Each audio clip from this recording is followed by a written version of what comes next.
the size that Jae Bae is, like the amount that affects your life, let's be realistic. Like, I don't think that you have to be super insanely lean, right, to be healthy. I really don't think that.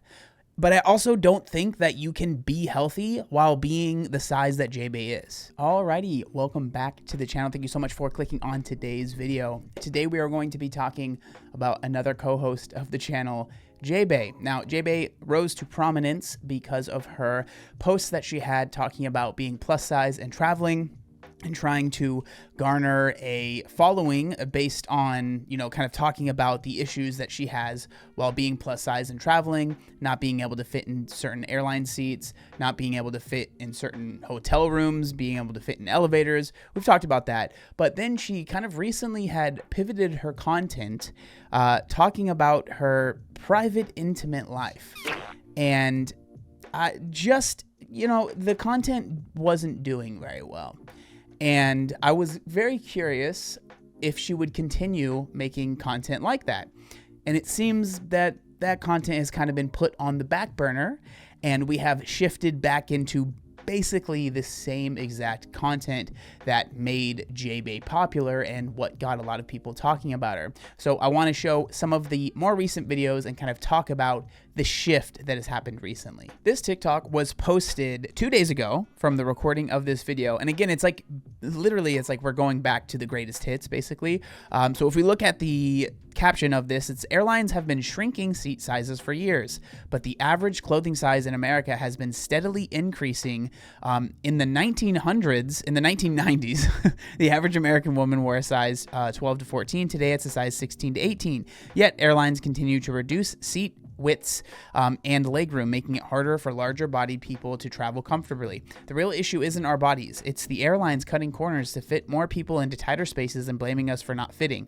It's time the airlines take responsibility for their lack of space they provide, and for the FAA to step in and protect plus-size travelers. We deserve seats that accommodate all body sizes. Sign the petition demanding the FAA to enforce policies to ensure airlines provide comfortable, accessible seating for plus-size travelers. And there's this TikTok that accompanies it again, which is very similar to the TikToks that she has made in the past. And I do want to say, before we get into it, like, there is an argument to be made, and I don't necessarily disagree with, like, it would be nice if airlines had bigger seats, right? But at the same time, I understand that it's not as easy as just like, let's make the seats bigger, because that would mean there's less seats on the airplanes, which would mean the tickets are going to be more expensive. And I think one thing that I can say is probably nice is that it is a lot cheaper to fly now than it was back in the day. You know, back in the day, it used to be very, very expensive. It was very cost prohibitive to be able to fly. And even still, it's still cost prohibitive for a lot of people to be able to fly. And so what we are asking here is probably going to end up making flights cost even more money. So there is going to end up being marginalized people that are left out, even if Jae Bae gets everything that she wants, right? I think that that's really important, and that's something that shouldn't be skipped over. There's a reason that flights are cheaper now than they were back in the day, and part of it is because we can fit more people into these airplanes. It might not be the most comfortable thing. Trust me, I fly to the East Coast, to the West Coast very, very frequently. It's not the most fun thing in the world, for sure. So I understand wanting bigger seats. I get it. Trust me, as someone that has large freaking jacked shoulders, brother, I always sit in an aisle seat because I don't want to be in the middle, and I get bumped all the time by the flight attendants. I get it, right? So I just want to put that out there because I understand wanting bigger seats. But the way that Jae Bae does it, especially, this is important, because she stopped for a while and now she's back, it doesn't feel like this is actually a cause that she cares about. It feels like this is something that gets me attention on social media. And the best way to show that is like looking at this TikTok right here has 61,000 likes, right? But if we go to one of those TikToks where she was talking about her sexual life, this one has 115 likes, and this was posted 3 days ago, right? And it just isn't hitting the same audience. And again, she was not posting this airline stuff for a while, right? And now she's back, and all of the people are back as well. I'll stop yapping. Let's watch this TikTok. Airlines make their products smaller every year. Then they blame us for not fitting. If your car got smaller every year, wouldn't you be pissed? Seats are getting smaller, seatbelts are getting shorter, and they pack us in tighter so they can make more money. But when we can't squeeze into their tiny seats, it's somehow our fault. I'm done letting airlines make us the problem when it's them causing it. So, there's quite a bit there, I think, to unpack. I think for me, like the biggest thing is that with Jae Bae, like, again, there is a level to truth that I understand, and I mean this I'm not trying to be mean, but like the size that Jae Bae is, it's like there is the size that the seat would have to be for Jae Bae to fit in it comfortably would be really like there would not be able to be that many seats on the airplane, right? And so it's like I'm very curious what she would feel is acceptable at this point, because I think that there's an argument to be made to make it a little bit larger, right? I think that I would struggle to see anyone that would have a problem with that. I think most people are like, yeah, it'd be nice if I had a little bit more room, right? But at the same time, like if we're talking about making the seats a size that is acceptable to Jae Bae, how much more expensive are flights going to be if every seat is going to end up being that size, right? I feel like that's really, really important to think about, and I feel like it's just never really brought up, and it's just like they just need to be bigger. This next TikTok is responding to one of the comments on that original one. It says, "This is actually so outrageous." And again, it's like basically the same, very, very similar caption, but let's see what she has to say. What's actually outrageous here is that we're forced to pay twice for the same accommodation anyone else gets with just one ticket. So we're forced to pay twice as much for the same accommodation as someone that like purchases a regular ticket. Now, I don't necessarily agree with that. I think that if you it's tough. Like if you require 2 seats, I think that it makes sense that there should be a little bit more, that you have to pay a little bit more. Maybe not twice as much. I think maybe there could be some sort of common ground here, or like meeting in the middle. Because I think like, paying for 2 seats on a flight that maybe is, $500 that you're paying $1,000 for a flight. I understand that can be a little cost prohibitive as well. But at the same time, like, if you are literally taking up 2 seats, that's a seat that can't be sold. And so I don't know, there has to be a little bit of leeway here. And it just feels like there's no, like with Jae Bae, it's like she doesn't want to have any leeway. It's like, I want it all my way only. And if it's not that 100%, I'm not happy, right?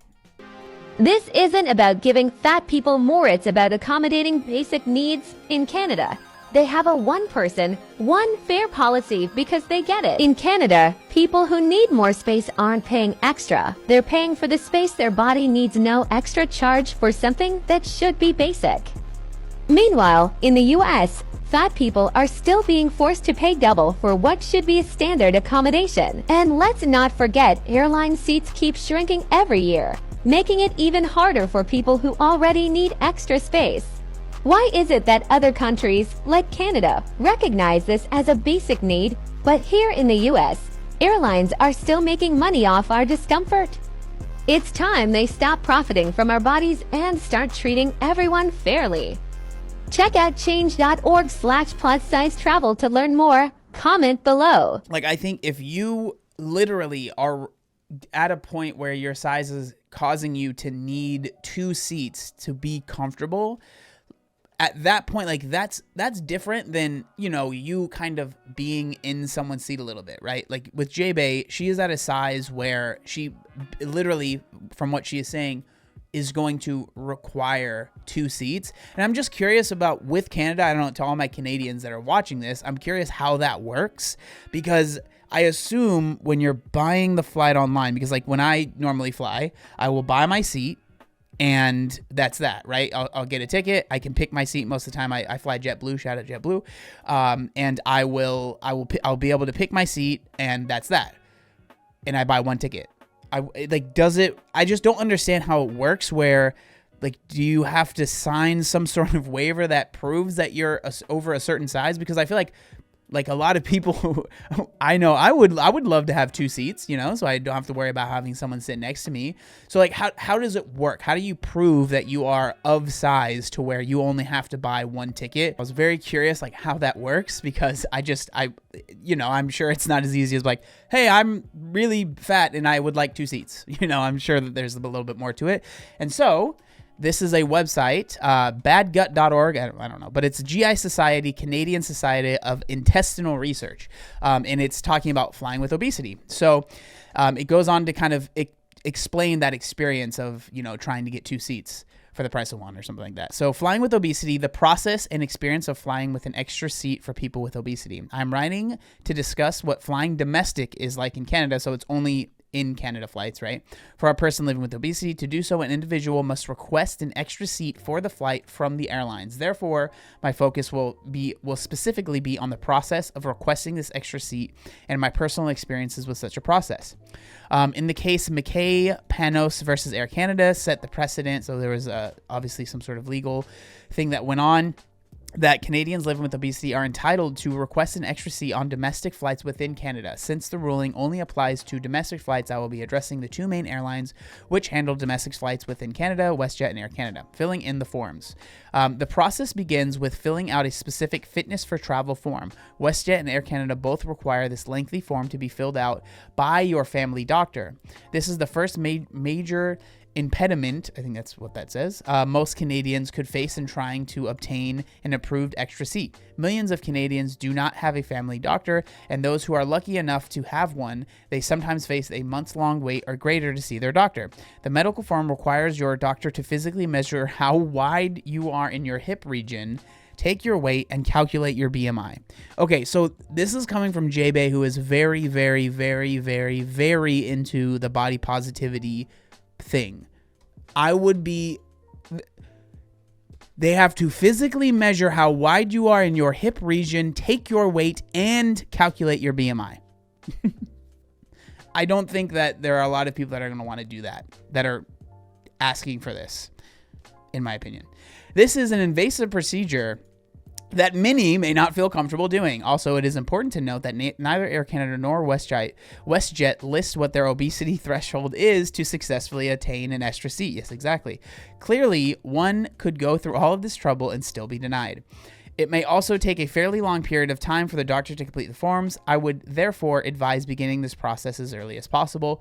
Once the doctor has completed filling out the form and signed off, you need to email each airline's respective medical desks, where your request for an extra seat will be either approved or denied. The usual turnaround time is within 1 to 2 weeks. If approved, you will be given a reference number for your approval. This approval is valid for 1 year on WestJet and 3 years with Air Canada. After the time expires, you must repeat the process again. To actually obtain the extra seat, you must first book your plane ticket and then call the airline's medical desk and provide them with your reference number. They will then book the extra seat. This, of course, requires that 2 seats are available next to each other. So make sure you book the extra seat as early as possible. Several years ago, having this extra seat did not confer any special help or benefits. However, when I flew recently, I noticed tickets booked with the extra seat are now flagged as medical disabilities and allow the person to have priority boarding at the gate. It is important to note that the airlines reserve the right to remeasure you at the gate in front of everyone else if they think you are lying about your waist size. Dude, that's crazy. We're going to skip this my experience part, but I want to read this conclusion. Overall, this entire process is long, tedious, cumbersome, and not very accommodating to people who might also have other disabilities as well. This practice was forced upon airlines by a court ruling, and it certainly shows how they treat it. In my opinion, it needs to be streamlined. The approval needs to be available for a longer period than 1 or 3 years, and the paperwork must be less onerous and invasive. Obesity should be treated with the same respect afforded any other disability or impairment. Okay, I don't know about that.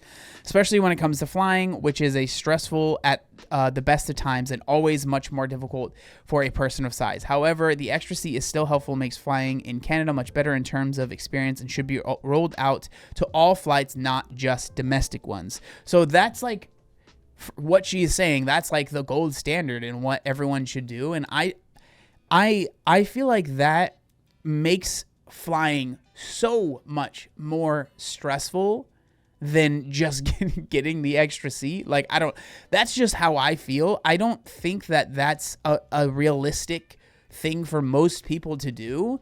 It's one of those things where it's like, yeah, this is what we should do. And if she's looked into that and has read all of this and still has decided that that is a better solution, I mean, at this point, I don't know what I'm supposed to really say. And this last TikTok I want to go over, again, is a response.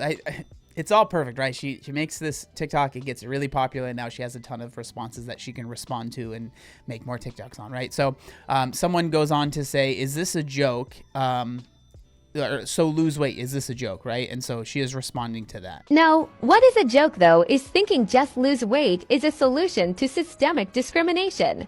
The truth is, even if every fat person magically lost weight tomorrow, airplane seats would still be too small, and the systems built to exclude us would still exist. This isn't about individuals, it's about corporations profiting off discomfort and perpetuating bias. So, no, the joke isn't us, it's a system that refuses to accommodate real people. Let's change that. With this, like, obviously, like, oh, just lose weight, right? Like, it's not as easy as that, but with Jae Bae, like, the size that Jae Bae is, like, the amount that affects your life, I mean, I understand that, like, me saying that is probably going to upset some people, but, like, let's be realistic. Like, I don't think that you have to be super insanely lean, right, to be healthy. I really don't think that. But I also don't think that you can be healthy while being the size that Jae Bae is. In any capacity, that is not a good thing. And it feels like there is zero focus on wanting to handle that, and like that thing that can make your life so much more enjoyable. I know people are like, oh, losing weight doesn't solve everything.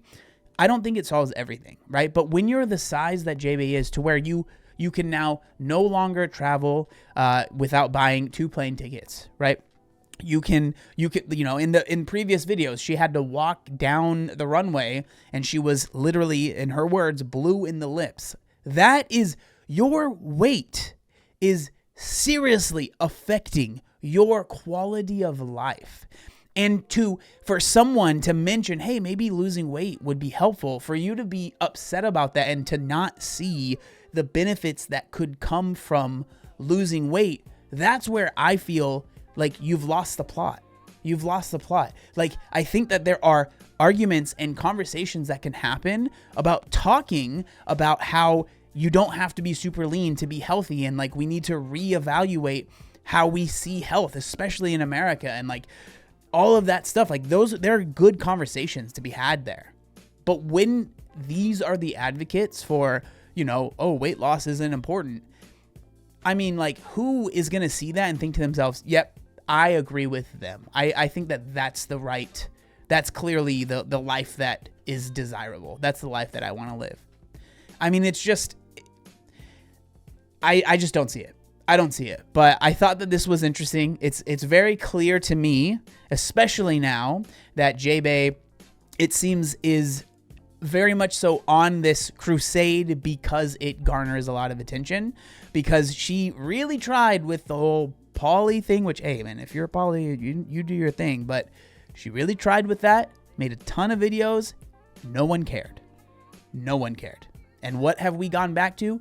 The stuff that people care about.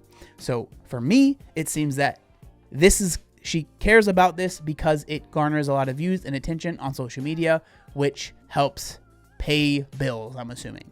But that's just my opinion. Let me know what you think down in the comments section down below. If you enjoyed the video, give it a thumbs up. Subscribe if you haven't already. Thank you so much for watching, and I'll see you next time. Peace.